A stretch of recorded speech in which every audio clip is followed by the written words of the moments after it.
Hi, my name is Tony. The tape that you're about to view is set up for the amateur. We're going to go through the basics of how to start the tattoo in a tattoo business. What you're going to want to do is check with your local towns before you even attempt to start tattooing on a business level. We're going to run through all the machines that you're going to need, what type of equipment you're going to need. You're obviously going to need to start out with some artwork. You can use clip art, you can buy tattoo flash as they call it. There's catalogs available. There's a lot of suppliers that you can get this type of stuff from. You're going to want to start out with some real basic tattoos when you first start out in the business. The more advanced tattoos are going to come later. We have other videos that are available that are going to go into advanced shading and coloring and start to do some of these larger pieces of work. There's a lot of money to be made in this business. It takes a little bit of practice, and this video is going to help you go through pretty much everything from how to set your machine up, what colors to use, and how to put an actual tattoo onto somebody. You're going to see the whole thing right on this tape. Now I'm going to show you some basic tubes that you'll need. There's outlining tubes, there's coloring tubes, and then there's shading tubes. This is a basic outlining tube. You'll notice that the hole is smaller. Outlining tubes will take a smaller needle. This particular tube is set to hold a 3-needle outliner. This is a basic shading grip. The hole here can hold up to 7 needles. It can also be used as an outliner for thicker outlines when you're going to use a 5-needle outliner, which we'll show you in a minute. This is a basic flat shader.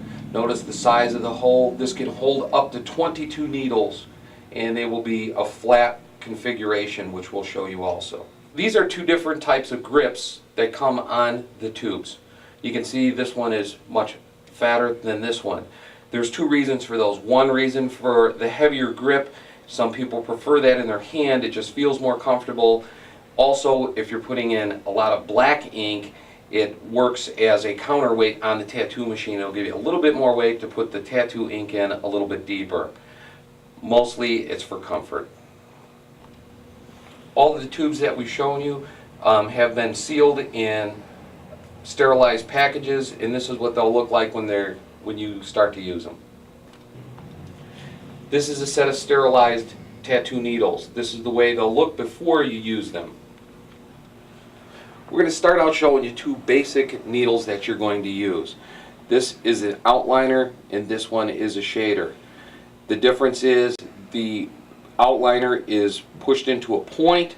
The shader, the needles are a little more separated and more in a brush-like configuration. These are some of your basic supplies you're going to need to start your tattooing. In the foreground you can see we have some ink caps. We have two different size ink bottles. We have a bottle of green soap and a bottle of alcohol. The ink caps come in several different sizes. This is a basic size that you're going to use for a tattoo.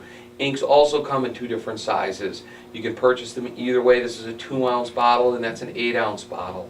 It's just a matter of how many colors you're going to use. Some colors you're going to go through faster than other colors, so you'll probably wind up purchasing them, such as blacks and reds, in larger quantities.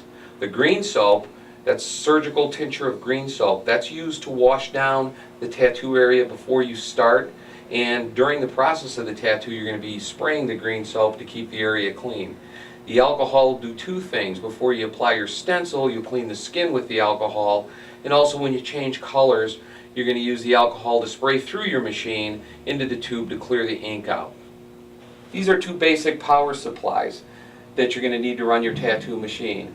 The one at the top has basically your on and off switch, and this dial here will regulate the amount of power that you're going to send to your tattoo machine.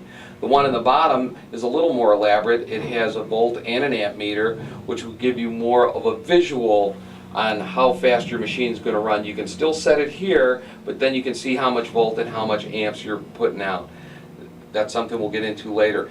The switch holes on the front, there's obviously one for a foot switch and one for your clip cord, which we're going to show you in a minute, that shows how to hook this up to the machine.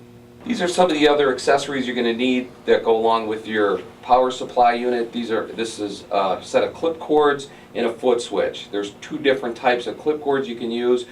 These have a terminal that hooked to the back of the machine. This is a typical RCA jack that plugs into the machine.